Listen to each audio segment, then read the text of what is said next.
On behalf of Festival co-directors Namita Gokhale, William Dalrymple, and all my colleagues at Teamwork Arts, welcome back to JLF's Brave New World. In these difficult times where fear and hatred dominate the world, and villages, cities, and countries have shut down their borders, it is imperative to allow for the free flow of knowledge and scientific information. It is with this intent that JLF's Brave New World was born 11 weeks ago and has since been viewed over 1 million times. Today, we're honored to present the Seed of Compassion with His Holiness the Dalai Lama in conversation with Pico Iyer. His Holiness speaks of finding love and peace in our confused, divided, and chaotic world, and of the universal value of compassion in these troubled times. His Holiness the 14th Dalai Lama describes himself as a simple Buddhist monk. He is the spiritual leader of Tibet. His Holiness is a man of peace, and in 1989 he was awarded the Nobel Peace Prize for his nonviolent struggle for the liberation of Tibet. He has consistently advocated policies of nonviolence even in the face of extreme aggression. Pico Iyer is the author of more than a dozen books translated into 23 languages.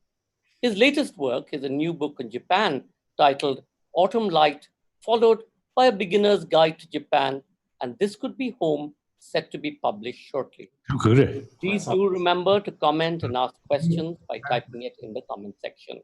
And in case any of you drop off due to bandwidth issues, you can find us on your YouTube channel, Jaipur Litfest JLF, or of course, on His Holiness's channel.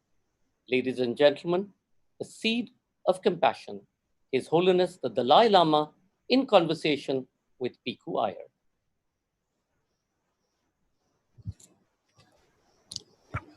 Your Holiness, welcome. Thank you so much for joining us. How have you been these last few months?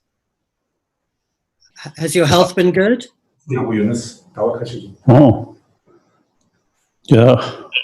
I think you should check my face. You look very healthy.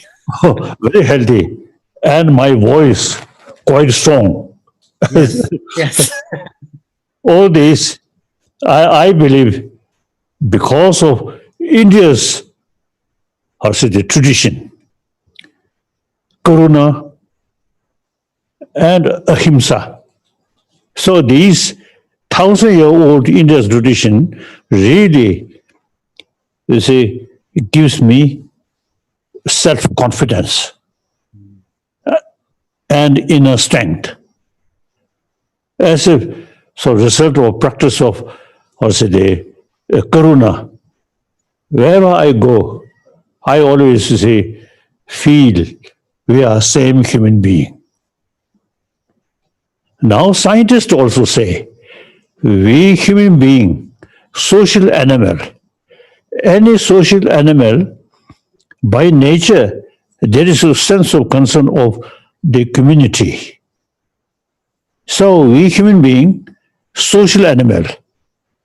So from birth, immediately, feeling, closeness feeling with the surrounding people. So now today, in ancient time, of course, community, limited community, its own villages or few neighbors like that. Now today,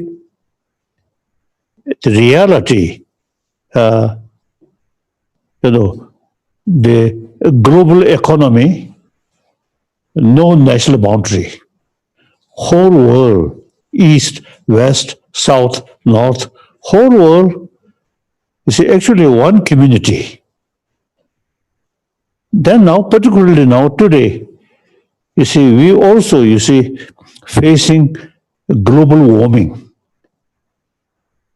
So, time come, we have to think about 7 billion human beings as a human community. So I practice this and also share more people. So I always, wherever I go, I always feel we are same brothers, sisters, like that. So it is very, very useful. India's Karuna and Ahimsa. So the last 4 months, you've mostly been alone, I think. How do you develop and practice Karuna and Ahimsa? Are there specific practices that others of us could try to develop that? Kasa. Ningji. Now, recent month, now because of the what is it, illness, some kind of, what is it, Pandemic. Pandemic. academic, Pandemic. no.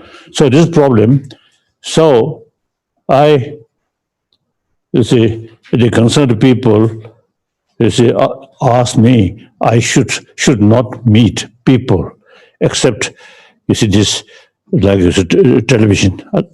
So I have, holiday. And my daily prayer, at least 4 hours meditation. As soon as I wake up, I meditate Karuna. And then Ahimsa, I think very close link about Ahimsa is the Ubaya side, Karuna, wisdom side, the concept of Patit Samupant, or the technical the word Shunyata. There is no independent self. So anger, jealousy, all these, you see, very much based on strong feeling of I, self. So the concept selflessness, you see, that reduce the very basis of destructive emotion. Now, according to quantum physics also, now there is big differences, appearance and reality. Appearance, everything, you see, independently exists there. The reality, if we go deeper, then it is not like appears. You see, deeper level, something different. So most destructive emotion, you see, based on appearances. So the deeper level, shunyata, nothing independently exists. Nothing exists as appears. That understanding reduce the basis of all negative emotion. Negative emotion, you see, or the basis of appearances, you see, good thing there independently, bad thing there independently. With that feeling, then anger, attachment, these things happen. So there's Buddhist philosophy very clearly mentioned. And now one my Indian friend, late Kasa, Rajaraman. Rajaramana. So he once told me, quantum physics in the West, something new. In this country, 2,500 years ago, already developed. It is very true. So, quantum physics theory and the Nagarjuna's sort of theory, quite similar. I practice that daily, very seriously. As soon as I wake up, I just think, where is I? Where is self? You can't find.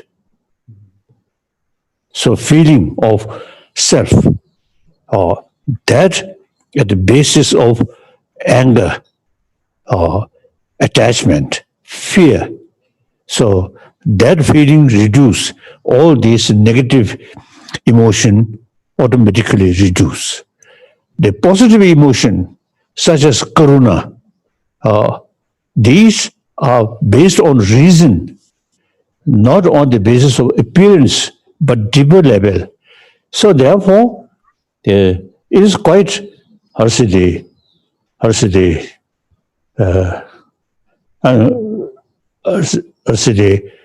it is, I don't know, it is good. You see, all negative emotion based on appearances, which is not true.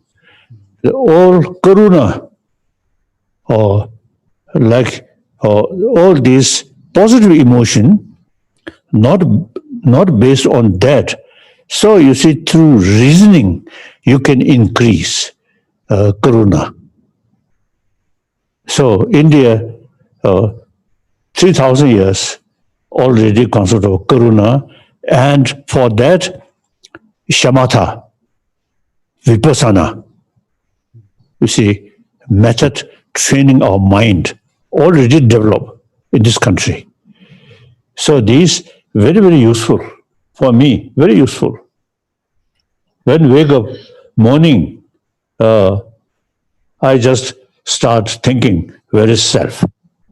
Where is I? Where is Dalai Lama? No. Millions are also designated. Otherwise, nothing. Pinpoint. Besides just body, mind, where is I? Where is self? That is Buddhist concept of anathema theory. Anathema, selflessness, like that. So these are very useful in order to tackle our emotion. So emotion is the actually destroyer of peace of mind, and eventually destroy your own physical health. So I have some special medicine in order to keep healthy body through healthy mind with this philosophy. And plus each night 9 hours sleep.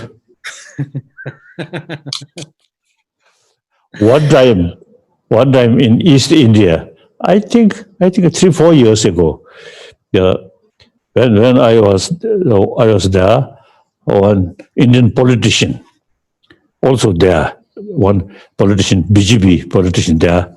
So within a few days, we become a very close friend.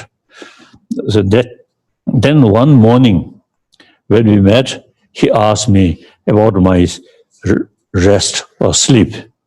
And I told him, no problem. I always 9 hours sleep, then 4 hours meditation. Through that way, sharpening my mind, so I can easily cheating other people. then his sort of immediate sort of response, very nice. He only 6 hours sleep. He cannot cheat other people.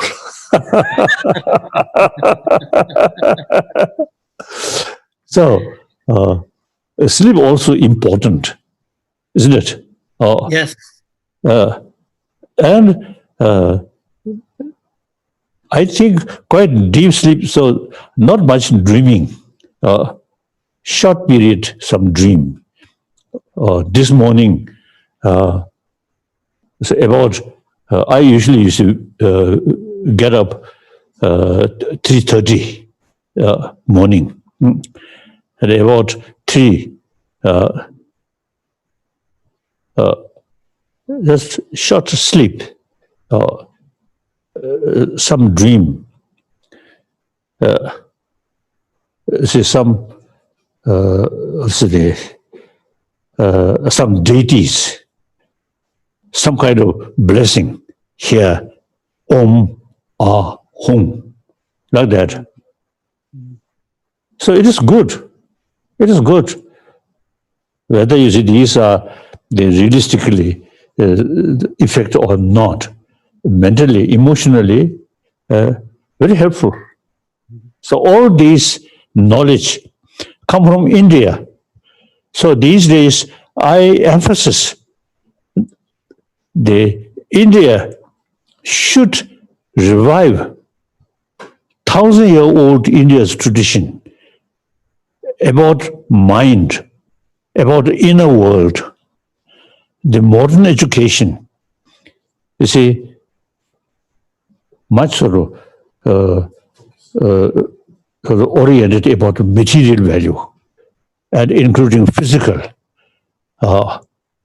The existing modern education never mentioned about our mind or about our emotion and how to tackle these destructive emotion. So now India, I think India is the only nation who can combine ancient Indian knowledge about the inner world, about emotion, and combined with modern education. Then I think India really can help humanity beside material development and proper development of inner world. So real world peace must sort of develop inner peace. With anger, with jealousy, with too much sort of self-centered sort of attitude, peace, not very difficult to achieve. Now today we can see. So therefore, the India's tradition, I think, have great potential to make contribution for world to develop peaceful, compassionate world. Now, I know Your Holiness is very concerned with education, and you speak about educating the heart for young children. That's something different from training the mind, is it? What exactly is educating the heart? They see warm-heartedness not through prayer, not through just belief, no. Fully utilize human intelligence. So we want healthy body, happy person, and including also healthy sleep. So in these related with our mind, our emotion. So more detailed sort of knowledge about mind. Usually people, when we say consciousness or mind, only sensorial consciousness. Now the anger, attachment, fear, these come from sixth mind, chit. So in order to tackle these things, you should study more about the whole system of chit. Mind, main mind. So the way to, I'll say, training or way to deal with mind, only human wisdom. Analyze, thinking, analyze. What kind of a mind or emotion is useful? What kind of emotion harmful? Make clear. Then all positive emotion, negative emotion, you see, based on its own causes.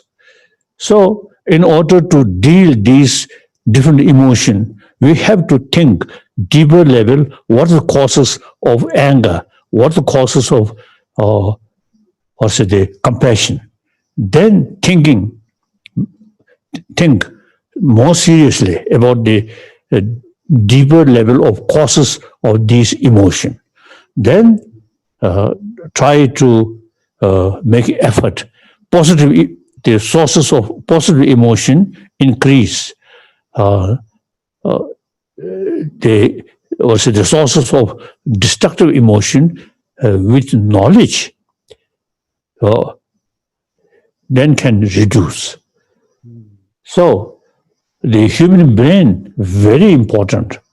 Not just pray or close eye, not much thinking, not that way. Fully utilize human intelligence and combine with our own experiences. Then through that way, we can change our emotion gradually. Positive emotion increase, destructive emotion can reduce. So that's my main practice. So all these come from India's knowledge. So now, as I mentioned earlier, India, I feel a great potential to make a contribution the healthy mind through education. Western civilization completely lacking. And other major religious tradition, wonderful, but mainly based on faith. India's tradition, and particularly I think India's concept, secular, are not based on religious faith, but utilize human intelligence. Now that I feel great potential through education, to train humanity.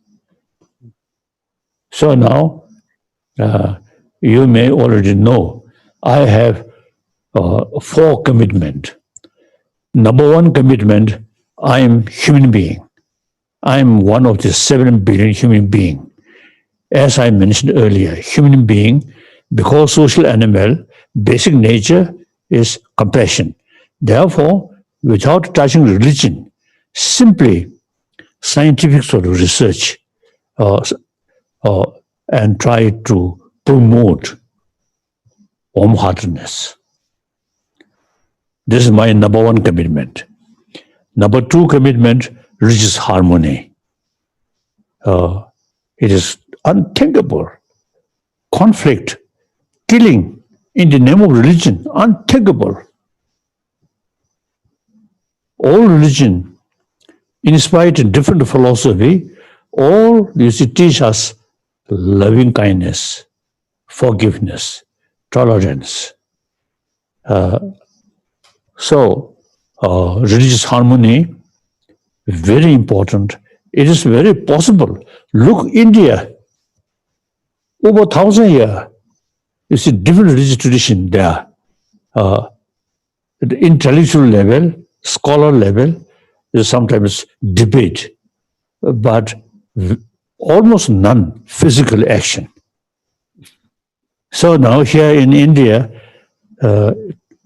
all major world religious tradition live together. So India is the example. Religious harmony is possible. Beside India's homegrown religion, from outside, Zoroastrianism, Christianity, then Judaism and Islam, all these come from outside but settle here very well. No problem. So India, most populated 2 nations, one China, one India.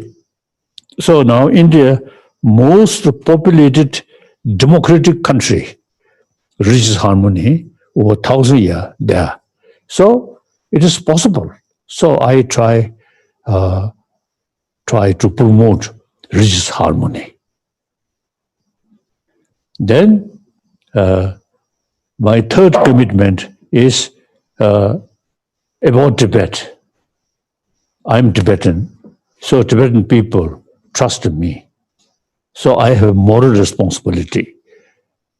However, the political matter, about 2001, I already retired political matter. We here, a small refugee community, Tibetan refugee community, we develop democratic system, democratic practice. So we already have elected political leadership. You see, he carry the political matter. I already retired, and not only myself retired, but in future, in case Dalai Lama institution still remain, then Dalai Lama in future, no political sort of responsibility. So I always is fond to say Buddhist monk, like that. So now regarding Tibet, number one, Tibetan ecology. Tibet, usually the people call roof of the world. It is true. All major rivers, you see, come from Tibet, in Sindh, Pakistan, and then Ganga, then Brahmaputra, and then Mekong River, then a Yellow River, all come from Tibet. So these rivers cover whole Asia. Of course, Japan, these are something different. Otherwise, China, Yellow River, Vietnam, Mekong River, like that. So, taking care about ecology in Tibet, I feel very important. And we must pay more attention to preserve these rivers. Now, within my lifetime, you see, the snowfall, decade by decade, much reduced. Even Dharamsala, also here, when 1960 I came here, you see, that winter, lot of snow. Then each year, less and less and less. So now, global warming is because of global warming. Global warming is a very serious matter. So I often, you see, express preserve ecology in Tibet. And then most important is Tibetan knowledge. 8th century, Shanda Rakshita invited by Tibetan emperor. Since I think 7th century, Tibet already paying more attention about Buddha Dharma. Then 8th century, the Tibetan emperor Trizong Teze, he realized study is important. Therefore, in Buddhist tradition, in Buddhist tradition, the Pali tradition, Sanskrit tradition, and he developed interest about Sanskrit tradition. That's Nalanda. So he invited, at that time, the top master of Nalanda institution. That's Shanda Rakshita. He himself, great logician, great philosopher. He introduced Buddhism according Nalanda tradition.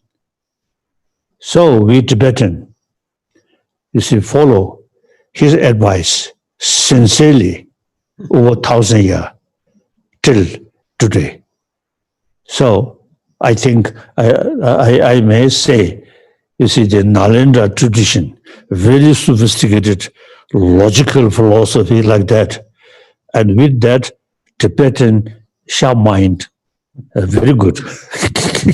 So we kept all these Nalanda tradition. You see, we not just read, you see, a few occasions. No, the root text memorize, learn by heart. Myself, 7 year old, already started memorizing these root texts. Then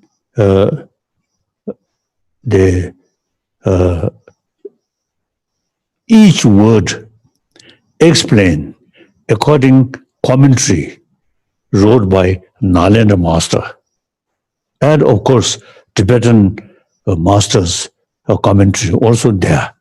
We study. Then the important is we utilize debate or logical approach, debate. So, according to that tradition, as I think Buddha himself advised us, oh my follower, should not accept my teaching out of faith, but rather thorough investigation.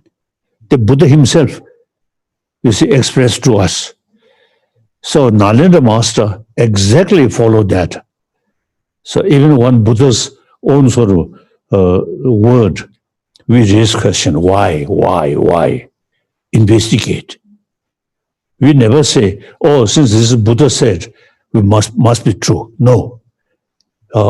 So we utilize human intelligence maximum way. That's through debate like that. So I train through that way. And correct. So I think I can say there are many Buddhist countries in Asia, but Buddhist tradition with logical approach, I think available only Tibetan tradition. And in ancient time, in the past, Mongolia, but Mongolia, I say, a lot of difficulties. Then we only Tibetan, we kept all these tradition, Nalanda tradition. So now I realize, meeting with people, with Buddhist brothers, sisters, the Nalanda tradition is very, very useful. In Chinese, historically, follower of Nalanda, like Tangsen, come to Nalanda, study, Shenzang. But you see, in Chinese Buddhist tradition, they prefer more meditation, not study. So they like, important logical text, a text of logic, the Dignak's text. Then, or Dharmakiddi is in their text, not translated in Chinese language. We Tibetan, all these, translated into Tibetan, and one Tibetan master himself, wrote logical, he wrote a book about logic. So now, Tibetan tradition, fully utilize logical approach. So therefore, our mind never blind faith, investigation. So after I came to India, then gradually we develop discussion or meeting with scientists. So with scientists, about 4, subjects, cosmology, neurobiology, and then psychology, then Physics. Then physics. So since our tradition, logical approach, always investigate, reason, so we can, as a common method, scientists also always investigate. So now, as a result, our meeting with modern scientists it became very clear. Mutual learning, very good. Number of scientists now really, you see, appreciate our logical approach, our way of thinking, like that. So recently, one occasion in Japan, so one meeting with Japanese Buddhists, I told them, it's a meditation, very important, but study and a logical approach, very important. So I express, I hope, and some of these Japanese Buddhist monastery now should use as a sort of classroom, study, I told. So that I feel we Tibetan kept all these knowledge. There is real potential. We can make certain significant contribution for humanity's mind, emotion. So my main soul, regarding Tibet, I try to preserve this knowledge. And then sometimes I jokingly telling, ancient time, you Indian, our guru, we are Chela. In modern time, opposite. Ancient our guru now become Chela. Ancient Chela, we Tibetan, now looks become guru. So now I really enjoy become refugee, stay in India. Traditionally, we consider India is Arya Bhumi, land of secret or something. Tibetan. Of course, there are some Muslims also, but mainly Buddhist. So they once a lifetime, because of what once a life, you see, visit Bodh Gaya, like Muslim Mecca. So every Tibetan is always feel once pilgrimage to Bodh Gaya, they feel now fulfill their life. So now we become refugee. So every year can go Bodh Gaya. So, and then most important is India's freedom. I love Chinese culture and many Chinese Buddhists, wonderful. But the system, political system, no freedom of speech. In this country, freedom. So I utilize India's freedom.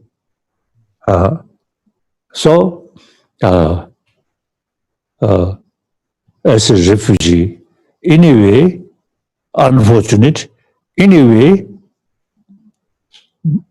much better opportunity to share over 1,000 years, which we kept all the Nalanda tradition, Indian tradition. So I myself, if I gather with top scholars, then my knowledge very limited.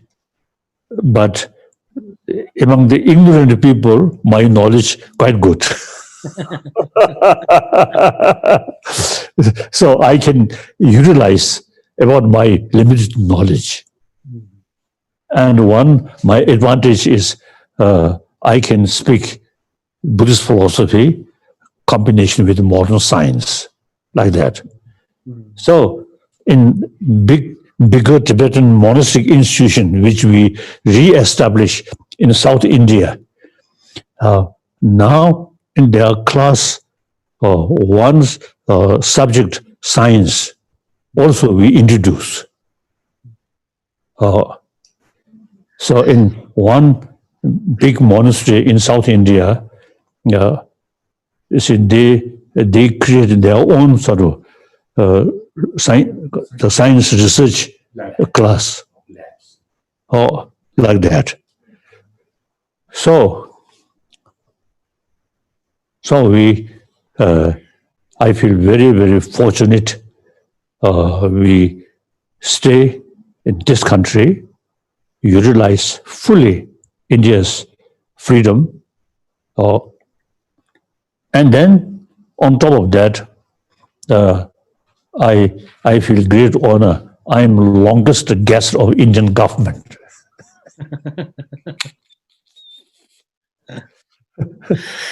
Now, the last time I saw Your Holiness in Japan, November 2018, you said you thought the world was going through an emotional crisis, that Right. maybe people not so logical, not thinking about interconnectedness. Are you worried that the world is more divided now? Yes, as I mentioned earlier, we really need the sense of oneness of all 7 billion human beings. We too much divided our nation, their nation. That is secondary level. And ancient thinking, past thinking, my nation. Now today, I think the time is gone. Is there too much emphasis, my nation, or my religion? Now must think about the humanity, we human being on this planet. So therefore, now a lot of problem we very much sort of based on the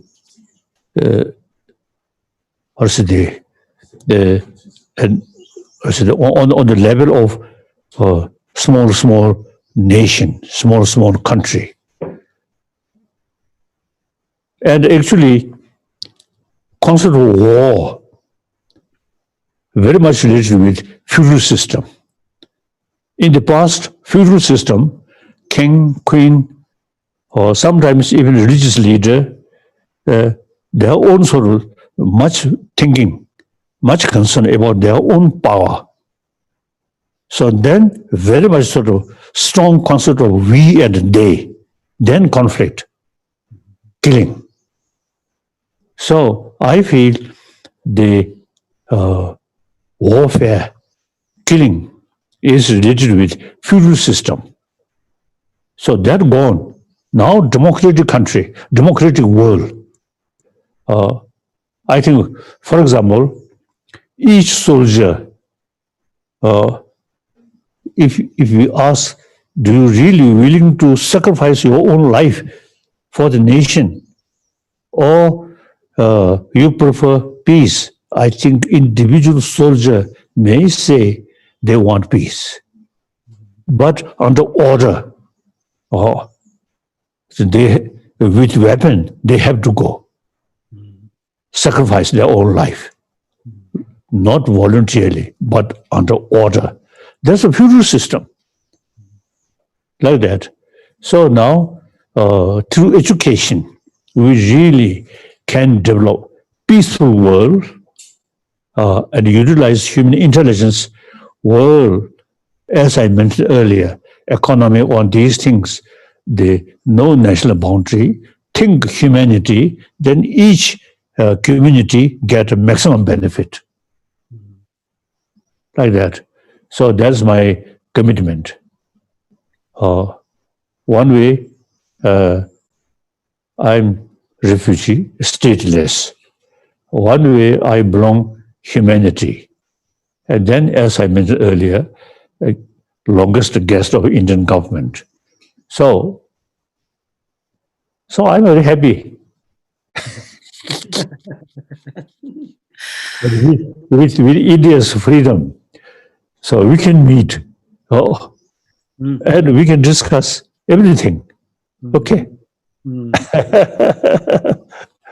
So now you, as my long-time friend, please keep your mind my 4 commitment. Number one commitment, a promotion of basic human value. Number 1. on the basis of sense of oneness of humanity, one world, one humanity. Number two, religious harmony.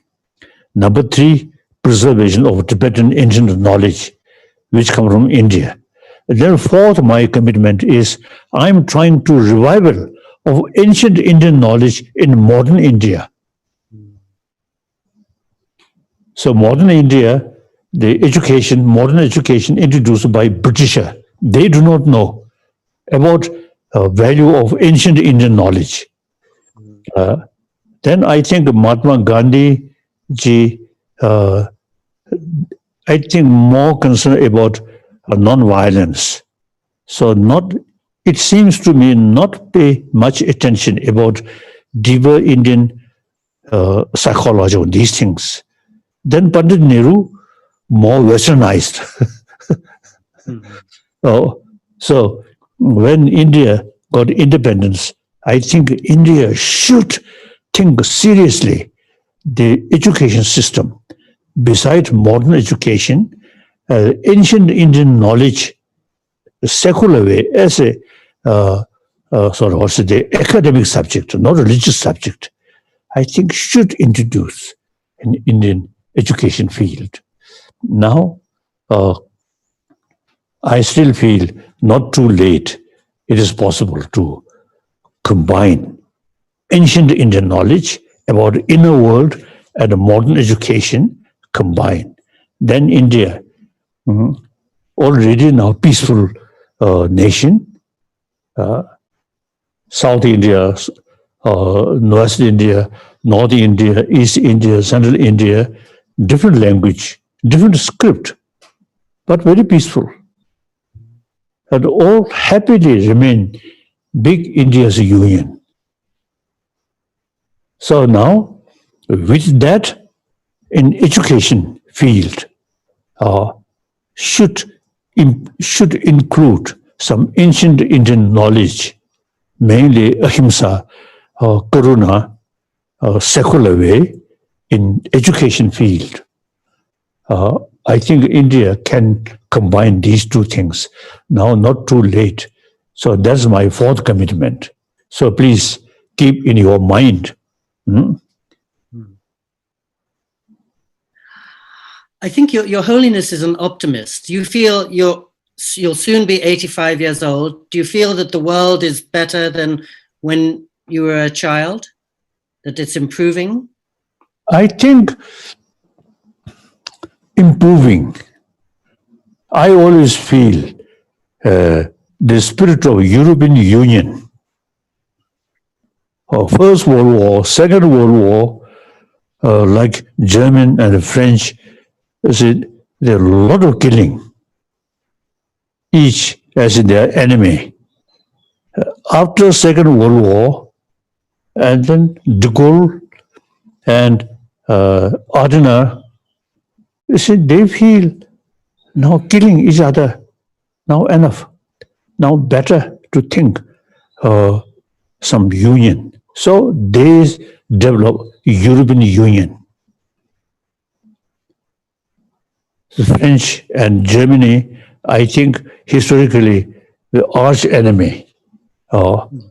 They develop the main sort of idea of European Union. So as a sort of result of European Union, last few decades, no longer any killing among the member state. So that's, I think, beginning of in 20th century, I think the early part of 20th century, unthinkable. Now, later part of 20th century, European Union developed. I think wonderful. And sometimes I just express the NATO headquarters should shift to Moscow. Then the millions of Russian mind or Western NATO is something negative force. So eventually, I think in European Union, Russia should include. Now, English, they feel some different sort of ideas. I think they too much sort of emphasis the few decades, few centuries. You see, the British Empire. Now today, England, a small island. I think, of course, that is up to Britisher. I have no right to say, but I prefer should remain in European Union, and then further extend eventually Eastern European countries. Then Russia also should be part of that union. I feel. Then that spirit, union, I think Africa should develop union, and Latin America a union. Then gradually, like a United Nation, now should expand. You see, all different nations really because represented there and equal. I think really worthwhile the veto power undemocratic. So the